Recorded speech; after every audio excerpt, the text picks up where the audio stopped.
Voice of Marketing, in touch with positive people.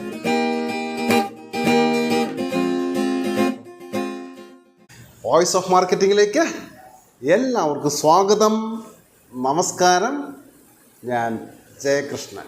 കഴിഞ്ഞ നീണ്ട എപ്പിസോഡുകളിലായിട്ട് എങ്ങനെ ഒബ്ജക്ഷൻ ഹാൻഡിൽ ചെയ്യാൻ സാധിക്കും, ഒബ്ജക്ഷൻ ഹാൻഡിലിങ്ങിനെ കുറിച്ചിട്ടാണ് നമ്മൾ സംസാരിച്ചു കൊണ്ടേയിരിക്കുന്നത്. അതിൻ്റെ സുവർണ നിയമങ്ങളെ കുറിച്ചിട്ടാണ് ഓരോ എപ്പിസോഡുകളായിട്ട് നമ്മൾ ചെയ്തുകൊണ്ടിരിക്കുന്നത്. അതിൻ്റെ ലാസ്റ്റ് പോയിന്റ് ആണ് ഇന്ന് നമുക്ക് ഡിസ്കസ് ചെയ്യാം.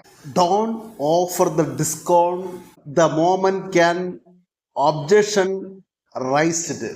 ഒരു കസ്റ്റമർ ഇതുപോലെ നിങ്ങളുടെ മുന്നിലിരിക്കുകയാണ്. ഓഫീസിലോ റീറ്റെയിൽ ഷോപ്പിലോ ഡിസ്ട്രിബ്യൂഷൻ ബേസ്ഡ് ആയിട്ട് ഓഫീസിലോ എവിടെ ഇരുന്നിട്ടുള്ള ഒരു സ്പീച്ചിങ്ങിൽ, ഒരു സംസാരത്തിലായാലും ഒരു കാരണവശാലും വില കൂടുതലാണെന്ന് കസ്റ്റമർ നിങ്ങളോട് ആവശ്യപ്പെട്ടുകൊണ്ടിരിക്കുമ്പോൾ, ഇതിൻ്റെ വില കൂടുതലാണെന്ന് കസ്റ്റമർ പറഞ്ഞുകൊണ്ടേയിരിക്കുമ്പോൾ, എന്നാൽ ഒരു കാര്യം ചെയ്യാം സാറേ, ഒരു 5000 രൂപ സ്പോട്ട് ഡിസ്കൗണ്ട് ഇപ്പോൾ തന്നേക്കാം, അങ്ങനെ ഒരു കസ്റ്റമറോട് നിങ്ങൾ പറയുമ്പോൾ അവിടെ ഉണ്ടാകുന്ന ഒരു പ്രശ്നം എന്താണ്? ആ പ്രോഡക്റ്റിൻ്റെ വാല്യൂ ആ കസ്റ്റമർ മനസ്സിലാക്കുകയാണ്. ഞാൻ ഈ നിമിഷം അയാളോട് വില കൂടുതലാണ്, ഡിസ്കൗണ്ട് വേണം, ഓഫർ വേണം എന്ന് പറഞ്ഞില്ലായിരുന്നെങ്കിൽ എൻ്റെ 5000 രൂപ നഷ്ടപ്പെടുമായിരുന്നു. ചിലപ്പോൾ അത് 10000ത്തിലേക്ക് മാറാനുള്ള പോസിബിലിറ്റി ഉണ്ടായിരുന്നു. വീണ്ടും ഡിസ്കൗണ്ട് ചോദിച്ചു കൊണ്ടേയിരിക്കും. ഇവിടെ എന്താണ് നമുക്ക് ചെയ്യാൻ പറ്റുന്നത്? ഒരു ലാപ്ടോപ്പ് ഇപ്പോൾ ഓണം ഓഫർ കാര്യങ്ങളൊക്കെ പല ഓണം അടുത്തിരിക്കുന്നു, ഡിസ്കൗണ്ടും ഓഫറുകളും ഒക്കെ ഉണ്ട്.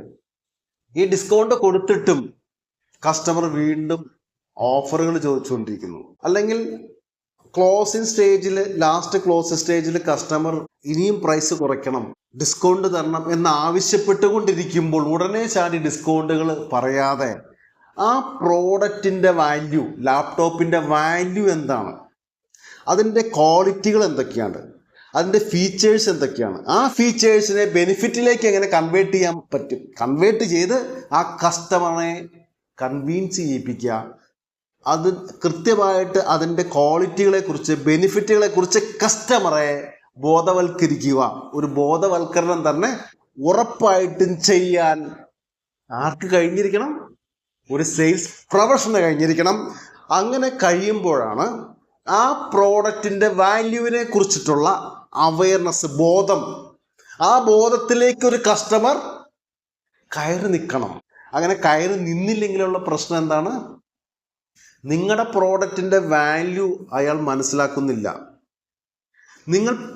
അയാൾ ചോദിക്കുമ്പോഴേക്കും, കസ്റ്റമർ ചോദിക്കുമ്പോഴേക്കും നിങ്ങൾ ഡിസ്കൗണ്ട് വാരിക്കോരി കൊടുക്കുന്നു. ആ പ്രോഡക്റ്റിൻ്റെ വാല്യൂ എന്താണ്?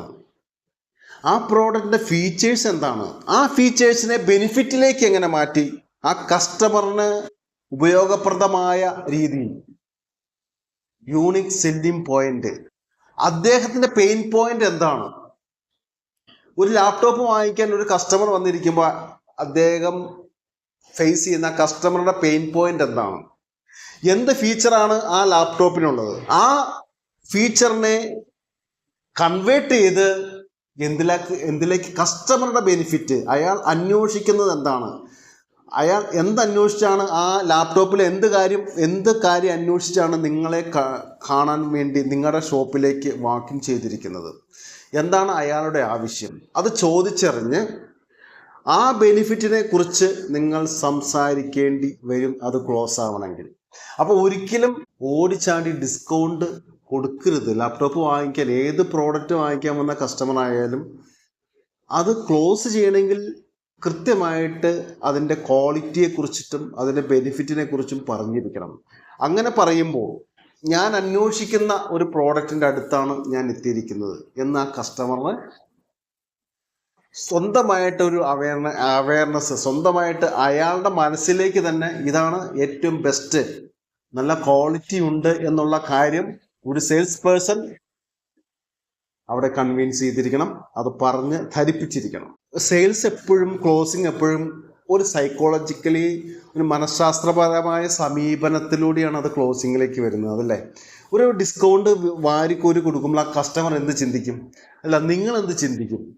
നിങ്ങളൊരു മൊബൈൽ ഫോണോ അല്ലെങ്കിൽ ഒരു ഹോം അപ്ലയൻസ്, ഒരു ടെക്സ്റ്റൈൽസിലോ എവിടെ ഒരു പ്രോഡക്റ്റ്, നമ്മളെല്ലാവരും ഒരു കസ്റ്റമേഴ്സാണോ? നമ്മളെല്ലാവരും കസ്റ്റമേഴ്സ്. ഒരു സമയത്ത് ഞാനും നിങ്ങളൊക്കെ കസ്റ്റമറായിട്ട് മാറുന്ന ഒരു നിമിഷങ്ങളുണ്ട്. ചിലർ ബാർഗെയിൻ ചെയ്യാൻ, ചിലർ വാങ്ങിക്കുന്ന എത്ര പ്രൈസ് അത് വാങ്ങിക്കും. ചില വില്ല ക്ലോസിങ്, അതുപോലെ ഒരു വീട് വാങ്ങിക്കുന്ന കാര്യത്തിൽ, അതുപോലെ തന്നെ ഒരു ഹയറായിട്ട് നിൽക്കുന്ന ഒരു പ്രോഡക്റ്റ് പർച്ചേസ് ചെയ്യുന്ന പല കാര്യങ്ങളിലും ഇതുപോലുള്ള ക്ലോസിങ് ബാർഗെയിൻസ് വരാൻ സാധ്യതയുണ്ട്. ക്ലോസിങ് സ്റ്റേജിൽ ഒരു കാരണവശാലും ഡിസ്കൗണ്ട് വാരിക്കോരി കൊടുക്കരുത്. കാരണം ഡിസ്കൗണ്ട് കൊടുത്തോളൂ, പക്ഷെ അതിനു മുമ്പ് ആ പ്രോഡക്റ്റിൻ്റെ വാല്യൂവിനെ കുറിച്ച് കൃത്യമായ ധാരണ കസ്റ്റമറിന് കൊടുക്കണം. അങ്ങനെ ഡിസ്കൗണ്ട് വാരിക്കോരി കൊടുത്താലുള്ള പ്രശ്നം എന്താണ്? ഒരു കാറ് ക്ലോസിങ്ങിൻ്റെ സമയത്തോ അങ്ങനെയുള്ള ഒരു വലിയ പ്രോഡക്റ്റ് കസ്റ്റമർ ക്ലോസ് ചെയ്യുന്ന സമയത്ത് കൂടുതൽ ഓഫറുകൾ കൊടുത്താൽ ചിലപ്പോൾ ഒരു സെയിൽസ് പേഴ്സണ് കിട്ടേണ്ട ചെറിയ ബെനിഫിറ്റുകളോ ഇൻസെൻറ്റീവോ ഒക്കെ ഉണ്ടാവും. ആ പാവം പിടിച്ച വ്യക്തി ഇത് ക്ലോസ് ആവാൻ വേണ്ടി അതുകൂടി ഇനി ക്ലോസിങ് പ്രഷർ മുകളിൽ നിന്ന് സഹിക്കണ്ട, അങ്ങനെയൊക്കെ ഉണ്ടല്ലോ, ഓരോ കമ്പനികളിലും ഉണ്ടാവുമല്ലോ. ആവശ്യവും അനാവശ്യമായ പ്രഷറുകളൊക്കെ തന്നുകൊണ്ടിരിക്കുമല്ലോ.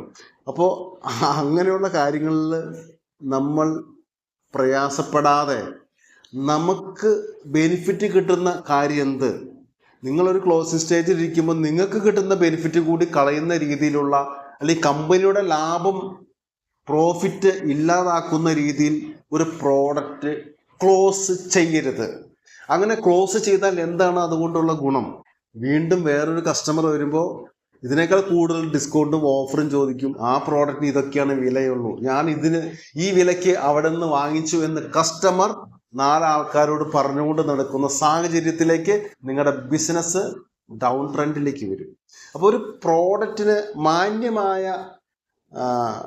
ഓഫറും കാര്യങ്ങളും കൊടുക്കുക, അല്ലെങ്കിൽ നിങ്ങളുടെ ബെനിഫിറ്റുകൾ ഇല്ലാതാക്കിക്കൊണ്ട് ഒരു സെയിൽ ക്ലോസ് ചെയ്യരുത്. എപ്പോഴും ഒരു സെയിൽസ് പേഴ്സൺ അയാളുടെ പ്രൊഫഷണലിസം, അദ്ദേഹത്തിൻ്റെ വ്യക്തിപരമായ ഒരു പേഴ്സണാലിറ്റി, അത് ക്ലോസിങ് സമയത്ത് കൃത്യമായിട്ട് റിവീൽ ചെയ്യാൻ, തുറന്ന് പറയാൻ, അല്ലെങ്കിൽ തുറന്ന് പറച്ചിൽ പോലെ പറയാൻ അയാൾ ഉറപ്പായിട്ടും കഴിയുന്ന ഒരു വ്യക്തിക്ക് മാത്രമാണ്. അങ്ങനെ തുറന്ന് പറയാതിരുന്നാൽ ക്ലോസിങ് പ്രോസസ്സ് ഒരു പ്രശ്നത്തിലേക്ക് പോകും. കാരണം ആ ബിസിനസ് ക്ലോസ് ചെയ്യേണ്ട ഉത്തരവാദിത്തം അത് വാങ്ങിക്കുന്ന വ്യക്തിക്ക് കൂടി ഉണ്ട്.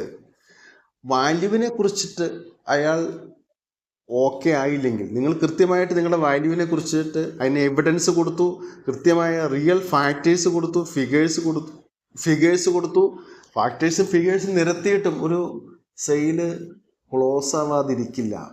അയാളോട് പറയാം, ഈ പ്രോഡക്റ്റിൻ്റെ വാല്യൂവിനെ കുറിച്ചുള്ള ധാരണ സാറിന് ഉണ്ടാകണം.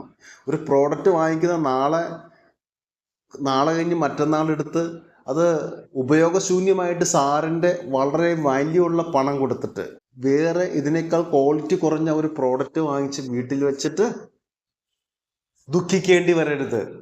Prevention is better than cure. സൂക്ഷിച്ചാൽ ദുഃഖിക്കേണ്ട. അതുപോലുള്ള ടിപ്സുകളൊക്കെ ആ കസ്റ്റമറെ ബോധ്യപ്പെടുത്തിക്കൊണ്ട് സെയിൽ ക്ലോസ് ചെയ്ത് വാല്യൂവിനെ കുറിച്ച് കൃത്യമായി കസ്റ്റമറെ കമ്മ്യൂണിക്കേറ്റ് ചെയ്ത് ഒരു സെയിൽ ക്ലോസ് ചെയ്യാനുള്ള കേപ്പബിലിറ്റി ഒരു സെയിൽസ് പേഴ്സണ് ഉണ്ടായിരിക്കണം. All the best, all the success.